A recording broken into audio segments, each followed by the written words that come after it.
Hello, and welcome to an important talk. It is February 11th, 2026, and 6 hours ago, at exactly 4:12 UTC, NASA's Deep Space Network confirmed something happening in space that is so unusual it's almost impossible to happen naturally. I'm talking about 3 Atlas. For the last 3 months, we have watched this object as it came into our inner solar system. We thought it would just swing by and leave. But what the instrument saw this morning is completely different from everything we know about how things move in space. 3 Atlas has not just passed us. It has lined itself up perfectly. Imagine this. Draw a straight line from the middle of the Earth to the middle of the Moon, a distance of about 384,400 kilometers. Right at this exact moment, 3 Atlas is sitting exactly on that line, right in the middle between our planet and our satellite. Think about that for a moment. In empty space, objects don't just stop or float in a gravity area without using tons and tons of energy. They go around in circles, they fall down, or they fly away. But readings from the European Space Agency's Gaia spacecraft say that 3 Atlas is staying in this position with a change of less than 0.04 degrees. When you look at the numbers, the science becomes really weird. To stay at this specific spot, a spot that is not a normal safe space point, needs constant tiny adjustments against the gravity pull of both the Earth and Moon. It needs someone or something controlling it. Earlier today, the Harvard-Smithsonian Center for Astrophysics put out a first report. They didn't use words like comet or space rock. They used the word station keeping. Let me explain what this means. The chances of a traveling space object coming into our system, missing Jupiter, missing the Sun, and randomly falling into a perfect lock exactly between the Earth and the Moon are about 1 in 8.4 billion. That is not an accident. That is a planned move. And the question that keeps space scientists awake tonight is not how it got there. We can see the path it took. The question is why it picked this exact spot.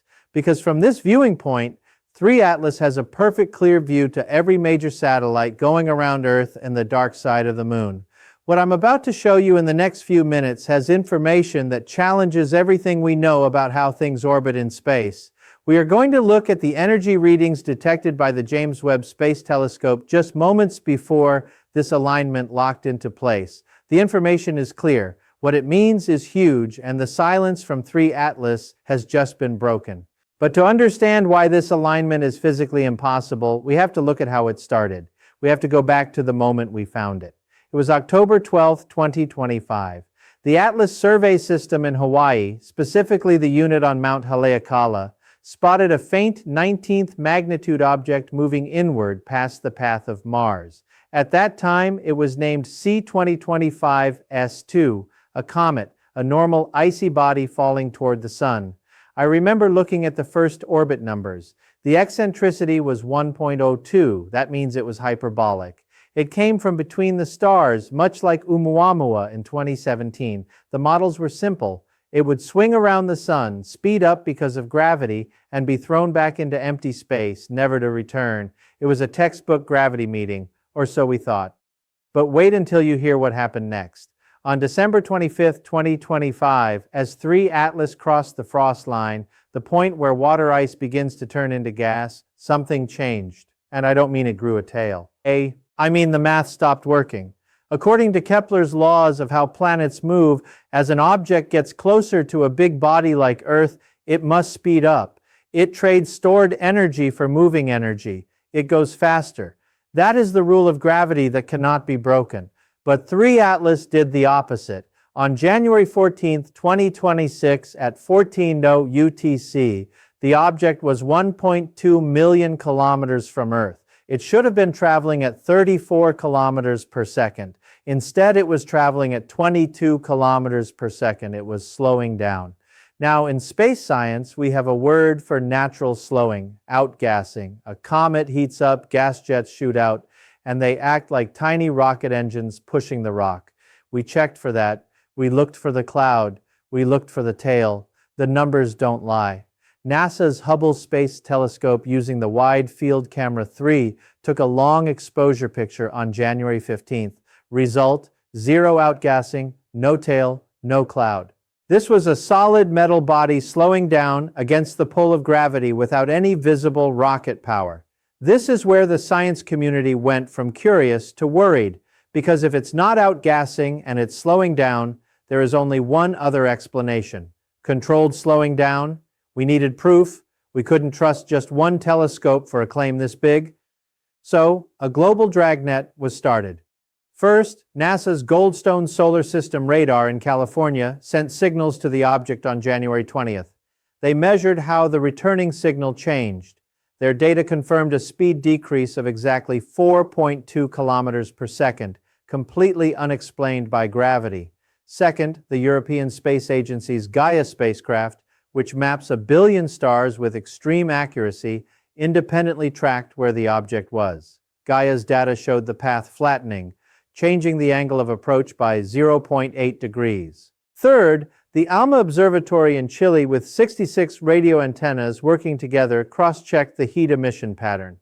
They found the object's surface temperature going up and down in rhythm with the speed changes. 3 separate sources, different methods, identical conclusions. 3 Atlas was breaking, and this should not be possible. Think about the energy needed to slow down a mass estimated at 33 billion tons. You cannot just hit the brakes in space. You need a backward-firing rocket. You need force. Yet, we saw no exhaust. We saw no chemical cloud. We only saw the result. And then the timeline sped up. At T-minus 72 hours, February 6th, the object crossed the moon's orbital path. It didn't crash. It threaded the needle. It passed 12,000 kilometers above the lunar surface. At T-minus 48 hours, the slowing down spiked. The object shed another 11 kilometers per second of speed. This was violent. If there were any loose rocks on the surface of 3 Atlas, they would have been ripped off by the force. At T-minus 24 hours yesterday, it came to a near complete stop compared to the Earth-Moon system. Right now, as I speak, it is matching the Earth's speed around the Sun, while at the same time matching the Moon's orbit time around the Earth. It has put itself into a special sweet spot. Let me explain why this location is so important and why this is the part that scares me the most. In orbital mechanics, we have Lagrange points L1, L2, L3, L4, and L5. These are stable parking spots created by the interaction of 2 gravity wells. We put telescopes like JWST at L2. But 3 Atlas is not at a Lagrange point. It is sitting in an area of unstable balance directly between the 2 bodies. Imagine balancing a pencil on its tip. It's possible, but only if you constantly adjust it. If you stop adjusting, it falls. Picture this scenario. You are standing on the surface of the moon looking up at Earth. 3 Atlas is now a dark shape directly in the center of the Earth's circle. If you are on Earth looking at the moon, 3 Atlas is invisible, lost in the brightness or the darkness depending on the moon phase. It is hiding in plain sight, using the geometry of our own planet and moon to hide itself.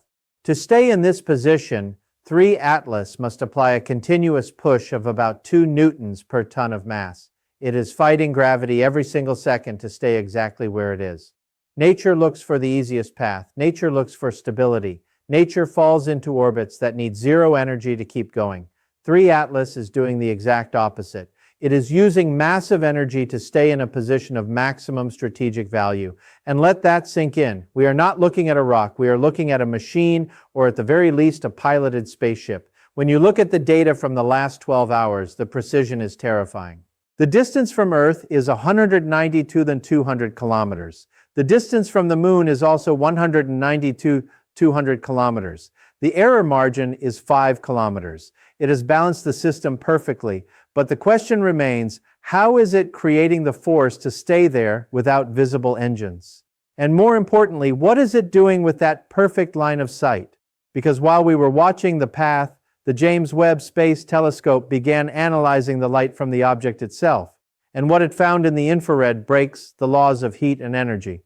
And then on February 8th at 23 on UTC, something changed. The James Webb Space Telescope turned its near-infrared camera toward 3 Atlas. We expected to see a cold, dark rock.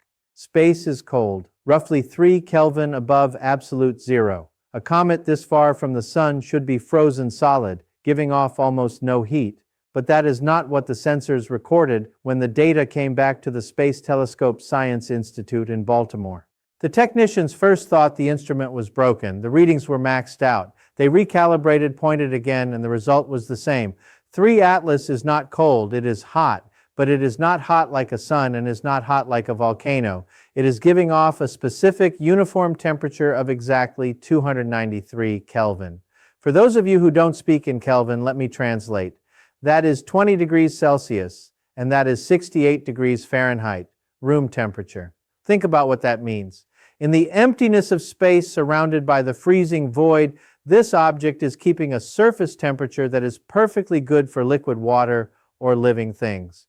Now, physics tells us that to keep a temperature of 20 degrees Celsius against the background of space, you need an internal heat source. A planet like Earth has a melted core. A star has nuclear fusion. A comet has nothing. If 3 Atlas were a natural rock, it should be minus 100 degrees Celsius right now. The fact that it is room temperature means it has a power plant. It means insulation. It means a hull. Let me put numbers to this. To keep an object of that mass at that temperature needs a constant power output of about 400 gigawatts. That is roughly the output of 400 nuclear power plants running at full power. And it is doing this silently without giving off any visible light and without any exhaust cloud. This brings us to the gravitational keyhole. I mentioned earlier that 3 Atlas is sitting in an unstable position between the Earth and the Moon. I compared it to balancing a pencil on its tip. But let's look at the physics of why that is so hard.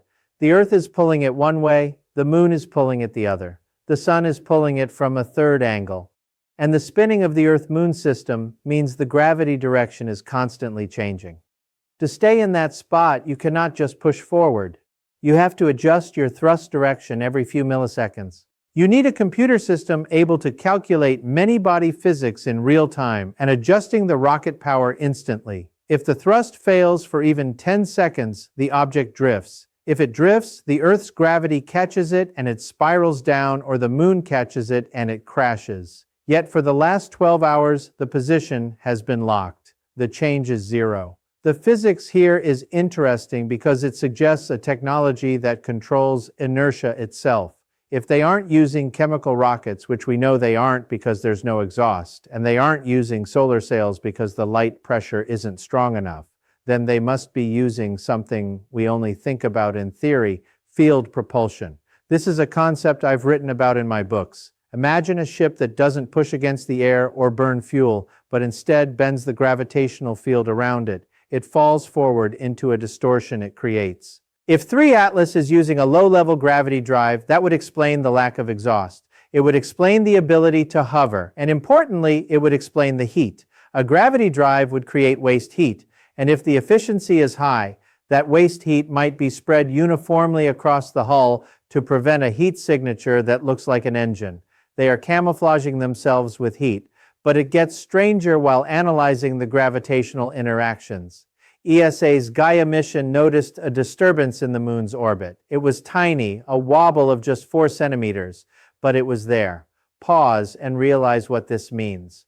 For a 4-centimeter wobble to happen in the Moon, a body that weighs 73 quintillion tons, the object sitting in the middle, must be pushing out a gravitational force far greater than its mass suggests. Based on its size, roughly 2 kilometers wide, 3 Atlas should weigh about 30 billion tons. But the gravitational effect it is having on the Moon suggests it has the effective mass of a small asteroid belt.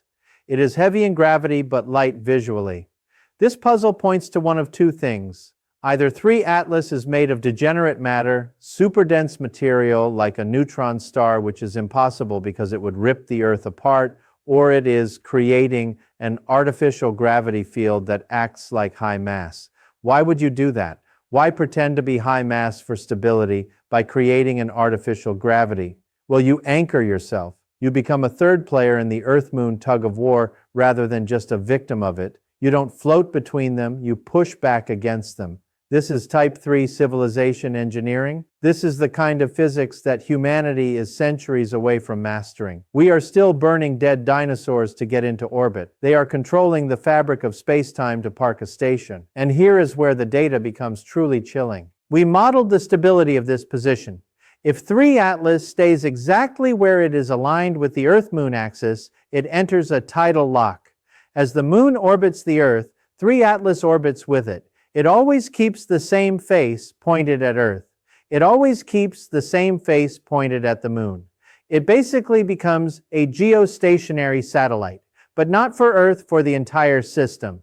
From this position, the signal delay to Earth is 0.6 seconds. The signal delay to the Moon is 0.6 seconds. It is the perfect command and control point. It is the ultimate high ground. If you wanted to watch a civilization, you wouldn't land on their lawn. You wouldn't orbit their planet where they can shoot you down. You would park right here in the neutral zone in the gravity well's blind spot. Even Avi Loeb, the former chair of astronomy at Harvard who proposed Oumuamua was artificial, looked at this new data. His reaction. He stated that this level of orbital precision is the smoking gun we have been waiting for. Natural objects tumble, they drift, they cool down, they do not maintain room temperature, they do not simulate mass, and they certainly do not park. But what I am about to show you, this is the data that prompted the emergency protocols at the Jet Propulsion Laboratory early this morning. Because while we were amazed at the physics of the object, we forgot to look at what the object was actually doing. We were looking at the car, ignoring the driver, and then the deep space network picked up the signal. Everything I've shown you so far, the braking maneuver, the room temperature thermal reading, the artificial gravity field, all of that was documented by late last night. We had a mystery, but we didn't have communication, but we're not done. On February 9th today at 7:15 UTC, the Green Bank telescope in West Virginia detected something else. Something that was not in any earlier model, something that wasn't supposed to exist. 3 Atlas didn't just send out a signal, it pinged the Moon. Let me be very specific.